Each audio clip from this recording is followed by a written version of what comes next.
Trick or treat. And no, we are not talking about Halloween. We are talking about Amendment 1. It deals with solar energy.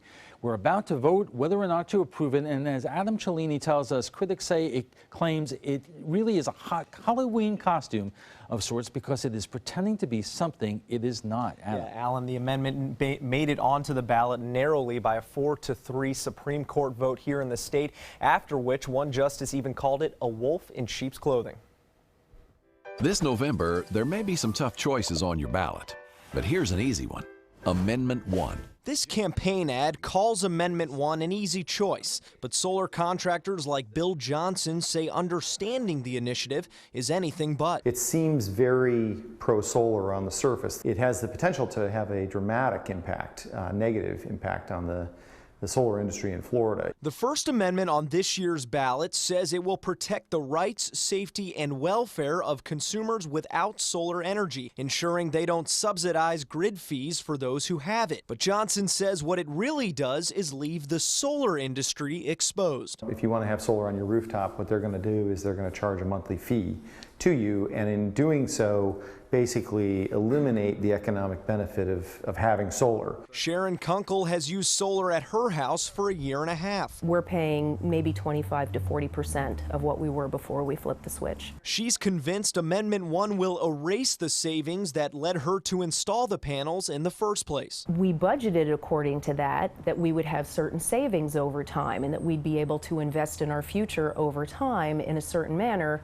And if the utilities are able to go forward with this and leverage those fees based on the size of your system, we're going to be penalized. The campaign group Consumers for Smart Solar got Amendment 1 on the ballot and are backed by Florida's major utility companies. They point out that nothing in the initiative's wording guarantees any type of fees. The upkeep of the grid is all baked into our utility bills. It's part of our utility bills. If all of a sudden you have a class of people that aren't paying to be connected to that grid, then guess what's going to happen?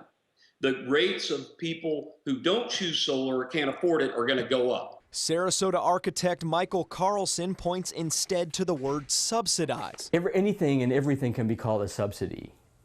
The strategy is going to be whatever anybody wants in the solar industry that's not part of the monopoly can be termed a subsidy, and it can be declined by the utility companies. Earlier this month, Sal Nuzzo of the conservative think tank James Madison Institute may have pulled back the curtain when he was caught describing Amendment 1 as a savvy political move. Remember this, solar polls very well. To the degree that we can use a little bit of political jujitsu and take what they're kind of hitting us on and use it to our benefit. This is the bloody dagger, this is the handgun with the fingerprints on it. Consumers for Smart Solar have since denied any connection with Nuzzo, which was confirmed by the James Madison Institute. But Johnson and others aren't convinced. It's total confirmation of what we've been saying all along, that the utilities have engaged, some very high-powered lobbyists and think tank type organizations to basically, pull a fast one on the people of Florida. And again, Alan, Amendment 1 can only open the door for fees. It doesn't guarantee any, but in states like Nevada where solar fees were implemented, solar licensing requests dropped 92% in just a matter of weeks. Adam, thank you.